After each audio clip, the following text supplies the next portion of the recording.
On regarde plutôt devant, derrière c'est vrai que de temps en temps c'est bien de se poser pour se dire quand même il y a pas mal de choses qui se sont passées en 20 ans.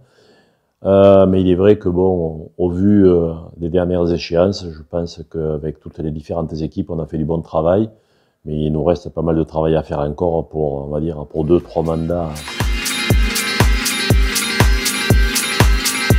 J'étais commerçant sur Baillargues, je faisais partie des gens qui étaient natifs d'ici depuis plusieurs générations, et qui avaient un regard un peu plus peut-être éclairé et attentif sur le devenir d'une ville qui avait pas mal de contraintes, certes, mais qui avait une gestion qui petit à petit s'édulcorait et qui, pour moi, avait un avenir qui était moins prometteur que ce qu'elle méritait. Et on s'est présenté par rapport à ça avec une autre vision, une autre manière de voir le devenir de cette ville dont on est amoureux quand on est Baillargeau-Baillargois.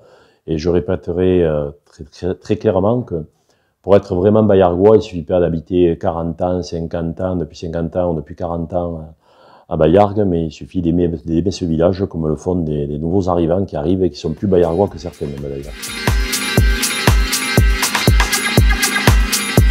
Le contexte politique, il est très clair, hein, c'est qu'il y avait une équipe qui était en place depuis 24 ans, qui avait, disons, une certitude d'être réélu, puisqu'en face, ils avaient un commerçant, qui puisait un cafetier. Donc, après, quand vous décriez les gens et que vous vous méfiez pas de leur potentiel, notamment d'envie de créer quelque chose de positif pour un ensemble de populations, eh bien, il arrive ce qu'il arrive. Donc, évidemment, quand on a été élu, c'était la grande surprise générale, je dirais même plus qu'à l'échelle de Baillargues. C'était à l'échelle, on va dire, métropolitaine maintenant, qui à l'époque c'était le district, après ça a été agglomération. Mais on a su faire entendre notre voix contre vents et marées de différentes manières, bien sûr, puisqu'il y a eu des moments très durs, des moments où l'ancienne équipe n'a pas supporté avec tous ces fans, le fait que ça soit un changement radical, une vision, une perspective complètement différente de ce qu'elle pouvait avoir. Donc on a récupéré voilà une belle endormie et il a fallu faire avec, puisque bon on avait quand même pas mal de problèmes, puisqu'il y a eu on était limite sous tutelle, on avait des problèmes fiscaux qui étaient évidents, avec une équipe qui gérait, je dirais, un peu à style à la fin de l'Empire romain, vous voyez ce que je veux dire. Donc il a fallu relancer tout ça, remettre, assainir les comptes, assainir toutes les perspectives qui étaient pour cette ville. On trouve une ville où les rues, si on voit le travail qui a été fait sur le centre-ville, il n'y avait pas de cœur de ville, la ville était endettée puisqu'on avait 1 an de budget de retard. Donc là-dessus, un audit nous l'a révélé et nous avons pris le parti de se retrousser les manches, de faire des économies drastiques pour éviter d'être sous tutelle de la préfecture et surtout essayer de rattraper. Vous aviez même un collège, c'est le seul collège sur le département qui a été payé par la commune. Les autres étaient payés par le département. On a récupéré un retard de TVA de 3 ans sur la zone Aftalion.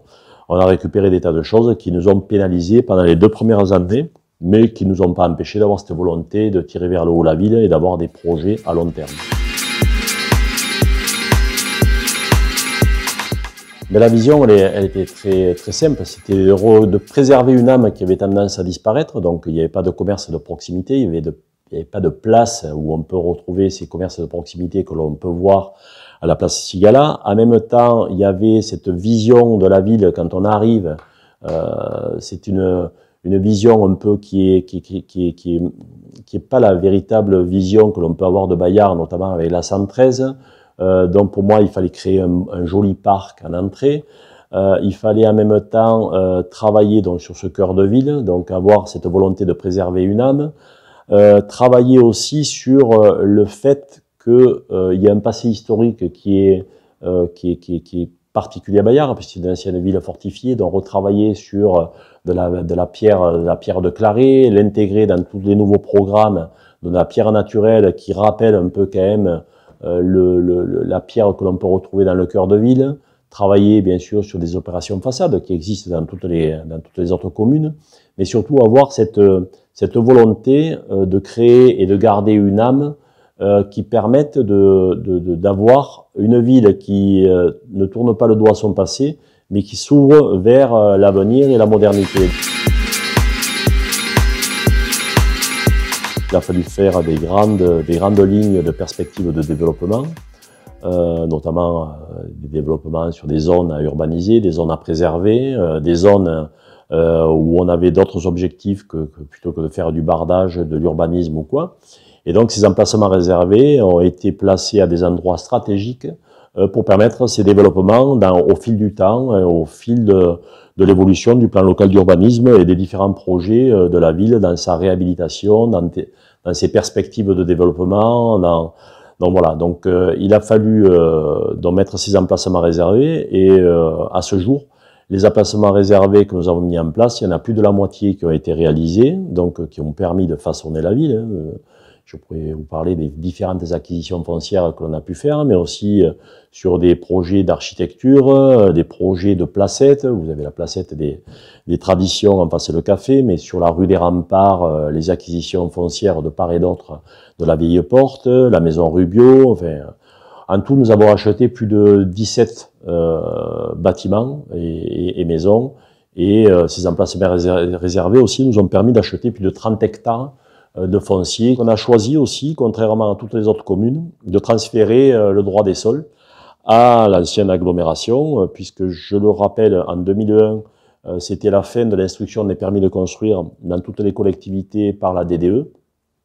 Et la DDE, se désengageant de l'instruction de ces permis de construire, Georges Frêche à l'époque avait proposé à toutes les collectivités de récupérer le droit des sols et d'instruire les permis de construire, ce qu'on fait pratiquement 90% des collectivités, notamment des communes qui composent la métropole. Sur 31 communes, il n'y a que 3 communes qui n'ont pas transféré le droit des sols. Il y a Montpellier, Castelnau, Baillargues. Ce qui nous permet d'avancer sur des projets, d'avoir notre ADN propre à Baillargues et de ne pas être sur un stéréotype d'urbanisation géré de Montpellier sans tenir compte de la différence qu'il peut y avoir dans un projet architectural d'un quartier à un autre sur une même commune. Là, on a restauré l'intérieur de l'église, restauré la vieille porte. Là, on est en train de restaurer la maison Rubio, qui est l'ancienne maison du peuple. Donc avant qu'il y ait les mairies, c'était la maison Rubio qui faisait office de maison du peuple avant la Révolution et tout. En fait, c'est tout un contexte bien particulier. D'ailleurs, on aura l'occasion de l'inaugurer très prochainement.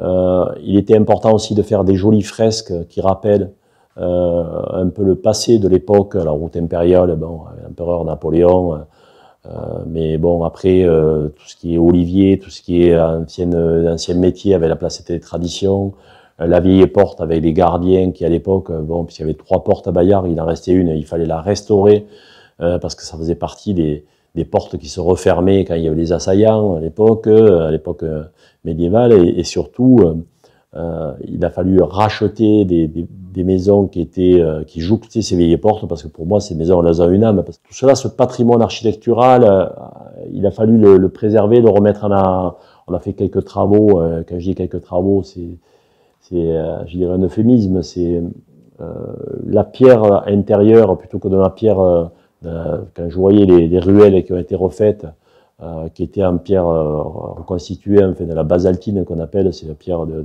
béton et tout. Je pense que Baillargues méritait mieux sur sa partie historique, arriver à mettre de la pierre naturelle, la faire poser en queue de pain, voir des caniveaux centraux. Un quartier où on peut faire 300 logements, on n'en fait que 200. C'est hyper important pour le bien vivre ensemble. Ça, c'est une chose. Donc, moins de densité, plus d'espace, évident. Ces quartiers étant très proches du cœur de ville, ils doivent faire la part belle à la pierre naturelle, notamment à la pierre de Claret que l'on retrouve dans le cœur de ville, donc pour avoir une idée d'intégration plus évidente. En même temps, que ce soit les ferronneries, que ce soit le volet végétal, que ce soit tout ce qui peut toucher l'image de la ville, elle est très importante. En 2001, alors je vais faire un petit clin d'œil à mes amis socialistes, 24 ans de socialisme à Baillargues, il y avait 2% de logements sociaux. Alors, la droite arrive à Bayargues, puisque je suis quand même quelqu'un de droite, je suis un républicain, et nous sommes à pas loin de 17% de logements sociaux. Ça prouve qu'on arrive à faire du social sans pour cela avoir une étiquette politique. Les plus évidents, ça a été, ont été mais le centre de loisirs, la crèche, donc à la maison André Valto, mais surtout l'école maternelle. Alors, si on peut parler d'équipement public, mais c'est la maison des compagnons aussi, qui a été agrandie. D'ailleurs, il y a la ministre qui est venue pour l'inaugurer. Il y a eu aussi le centre voilà, de formation de la métallurgie. Pareil, il a fallu les accompagner parce que on reste dans la transmission, on reste dans tout ce qui peut mener, je dirais, un peu le sens de la transmission d'un patrimoine, d'un savoir-faire, d'un métier. Il était important que Bayargues ne soit pas, je dirais, à côté de ce rendez-vous. On était plus adapté à la dépendance des résidents. On était sur une maison pour personnes âgées qui s'est transformée en EHPAD, donc en maison médicalisée. Et donc il fallait aussi, par rapport à ces nouvelles maladies, notamment Alzheimer, avoir un carré Alzheimer qui soit adapté et aux normes. Donc on a pris le parti de déplacer cette maison de retraite dans un endroit, certes, un peu plus excentré du village, mais qui est dans un nouveau quartier, le quartier Georges Bizet, qui va vivre au même titre que ce que peut vivre le village. La ville, à l'époque, n'était pas obligée de mettre de l'argent par rapport à la suppression du passage à niveau. Le passage à niveau était sujet à une accidentologie qui était récurrente, avec des fois il y a eu des drames. Hein. Et là, j'ai fait le choix de mettre 600 000 € d'argent public de la collectivité pour venir dans le tour de table et faire sortir les collectivités, je dirais, de tutelle qui, elles, avaient disons, des intérêts à financer. Alors, à l'époque, il y avait RFF, la SNCF, le département, la région, la métropole, la ville. Ça n'a pas été simple. Et se sont raccrochés après les temps de l'or. Cette suppression du passage à niveau a été quelque chose de déterminant dans la finalité du pôle d'échange multimodal. Ouverture en toute sécurité vers le domaine du golfe, avec les 250 villas où les gens avaient quand même ce sentiment d'insécurité quand on franchissait ce passage à niveau qui était en épingle, qui était dangereux, mais qui voilà, dissuadait les gens de revenir vers ici, et surtout l'ouverture pour nous qui était importante, l'ouverture vers la RD 26 qui menait à Moguio, qui menait vers les plages, venait vers l'aéroport. Il y avait quand même au Mas de la Treille, aux terrasses ensoleillées, des maisons qui étaient dans une situation, quand il y avait des épisodes de Cévenol, qui étaient en zone inondable. Donc l'idée a été de dire, on va regarder comment on peut faire déjà, de par cet emplacement où on veut faire un parc, de faire aussi un bassin d'écrêtement des crues. Et ça nous a permis de sortir de l'inondabilité 40 maisons. Après, l'idée est venue de dire, bon, moi je pratiquais bien sûr le wakeboard derrière un bateau. Pour aller faire du wake, il fallait aller à Toulouse. Après, bon, il y en a eu de plus en plus. Et je dis, bon, un plan d'eau, comme on peut voir, alors le bassin Jacques-Cœur, certes, à Montpellier, mais un plan d'eau attire dans un parc un peu plus de monde, c'est un peu plus sympa que d'avoir un creux. Et voilà. Donc, un plan d'eau, oui. Bassin d'écrêtement des crues, oui. Et pourquoi pas en faire un lieu en même temps sportif qui donnerait une image de Bayargues, puisque dans le coin, il n'y a rien. Donc, à 1 heure d'ici, vous n'avez rien. Je rappelle qu'on a profité un peu de ce parc qui avait été lancé pour aussi faire des économies d'échelle au niveau de la ville, puisqu'on a vendu les remblais à ASF pour qu'ils fassent des remblais d'autoroute, des remblais paysagers à hauteur de 700 000 € 800 000 €. Donc je veux dire, on ne fait pas les choses n'importe comment. On a dit qu'il faut que la population prenne conscience de ce mode de transport, puis pour le moment on voit des gamins en trottinette, mais on commence à avoir des gens qui se déplacent en trottinette. On n'était pas encore au niveau des trottinettes électriques, donc on a pris le parti de faire des itinéraires avec des temps de parcours en trottinette. D'ailleurs vous en avez devant la mairie, où on est à 2, 3, 4, 5 minutes de certains sites stratégiques de la mairie. Ça peut être la crèche, ça peut être les groupes scolaires, mais surtout le pôle d'échange multimodal. et d'avoir cette volonté d'inciter les gens à utiliser les trottinettes.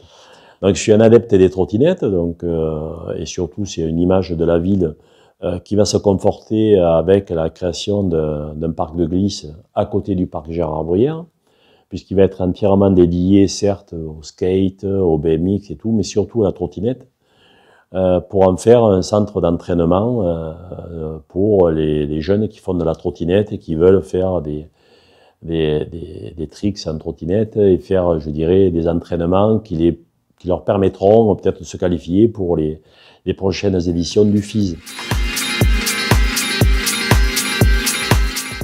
L'école taurine, pour moi, était une évidence pour apprendre aux gamins, d'une part, à appréhender un danger qui est représenté par le taureau, à avoir en même temps cette passion qui vous anime quand vous êtes avec ces montées d'adrénaline face à un taureau, que vous devez partir sur un rasé en sachant que, au-delà du contexte où vous êtes complètement en train de courir sans regarder à l'endroit où il va falloir d'un coup sauter, s'envoler et tout. Et puis ça m'a permis, puisqu'il y avait à l'époque une distorsion entre différentes catégories de jeunes, de montrer que face à un taureau, il n'y a pas de couleur, d'origine, il n'y a pas de différenciation. Il y a un groupe qui doit préserver l'autre et qui doit aussi se rendre compte qu'il y a une complicité à avoir face à une bête qui, lui, n'a pas de distinction raciale, sociale. Donc c'est hyper important, c'est hyper formateur, et seul ce sport-là peut amener cet ADN, cette volonté de se surpasser. Au complexe sportif, nous avons créé d'un stabilisé, on en a fait un synthétique, un beau synthétique qui permet à plusieurs équipes de s'entraîner et de jouer. Au niveau du tennis, nous avons refait tous les cours et surtout nous avons créé 3 cours de paddle. D'ailleurs, la route nationale 113, honnêtement, c'est le plus grand regret. C'est vraiment Pourtant, je me suis battu, comme on peut le faire encore, on n'a rien lâché. Mais pour cette déviation de la 113, on s'est fait promener. Pendant des années, je suis monté 2 fois à Paris au ministère des Transports, accompagné par Jean-Pierre Grand. On est allé voir le ministère, donc à l'époque, le ministre était Bussereau. Après, on se bat avec le maire de Saint-Geniès, Vallergue et Saint-Bresse, pour faire avancer ce projet qui nous permettrait d'avoir une 113 beaucoup plus, je dirais, déjà beaucoup moins asphyxiante, parce que c'est quand même des émissions de gaz à effet de serre sur tous les gens qui habitent au bord. Ce sont en même temps, c'est la requalification, après je le vois, j'irai beaucoup plus tard, mais si on arrive à dévier la 113, on va pouvoir requalifier la route nationale qui traverse donc toutes les belles maisons, c'est des anciennes maisons vigneronnes, maisons de maître, on va faire un beau boulevard urbain comme on peut voir dans les routes, enfin, dans les communes qui ont eu la 113 déviée. Je me dis c'est vraiment une évidence, il faut dévier cette 113, elle est complètement asphyxiée, les gens qui viennent le matin, qui traversent Bayard, ils doivent maudire le maire, parce que beaucoup s'imaginent que ça dépend du maire de dévier de 113, alors que ça dépend de l'État. La fin, c'est quand on n'a plus la passion. La passion, moi je suis toujours en admiration devant les gens qui ont 80 ans, qui ont toujours la passion. C'est ce qui donne la stimulation, qui évite de penser à tous ces problèmes récurrents de la vie et tout. Moi j'ai la passion pour mon village, et tant que je pourrais amener une valeur ajoutée à mon village, je le ferai. Donc allez, on va dire encore 20 ans, puis après je pense que je serai trop vieux pour aller plus loin.